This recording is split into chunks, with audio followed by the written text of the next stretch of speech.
Guys, Kamanggogoyo, ano na? ang daming gulay. Ang tungal-tungal. Wala namang bumili. Yan o, kahit 150. Ito, 100, 150. Wala namang bibili. Sitaw ko, ano ba yan? Mura-mura ng sitaw. Ang ganyang pang itsura ng sitaw ko. So, eto na, yung sinasabi ni Kamanggogoyo na pantay-pantay daw yung presyo ng mga bilihin. Ano to? 'Di ba? Pantay-pantay ba yan? 100 yung isang malaking supot? Sige nga. Oh. Ano na namang yung next na dahilan nyo or moving goalpost nyo? Pagkain lang naman yan, gulay lang naman yan. Paano yung ibang paninda sa supermarket? That's not the point, Kamanggogoyo. 'Di ba? Ang punto, may mga produkto yung kanya-kanyang probinsya na pwedeng gamitin as a leverage sa ibang lugar, lalo na sa Metro Manila. 'Di ba?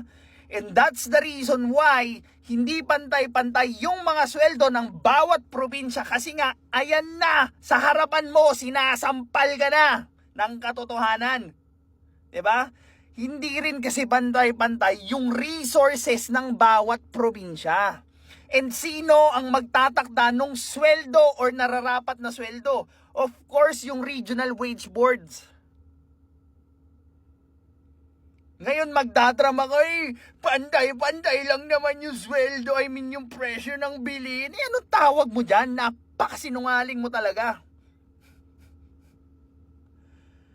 Ay nako, ito yung sinasabi ko na kailangan natin ng critical thinking para ma-identify yung ganitong klaseng politiko na magpapahamak sa buong Pilipinas.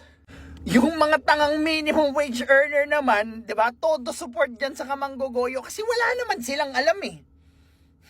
Wala naman silang alam sa basic economic principles na graduate pa nga yan eh.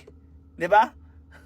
Tapos hindi niya alam kung paano gumagana ang regional wage boards. 'Di ba? Ang supply and demand, kung bakit magkakaiba ng sweldo yung bawat lugar. Dadaanin niya doon sa mabababaw na explanation kasi nga doon sa mabababaw na explanation, alam niya sa sarili niya na marami siyang matatanga kasi nga maraming Pilipino ang may hindi alam kung paano gumagana ang isang negosyo. Paano gumagana ang isang economics ng isang lugar and kung paano ito nag-iiba-iba kada probinsya. Ayaw niyang ipaliwanag yan kasi pag nalaman niyo yan, guguho yung mga pinangako niya. Wala nang silbi yung mga pinaglalaban niya. Obvious na nuuto na lang kayo ng mga ganyang klaseng politiko. Sagot, Eli! Pwe!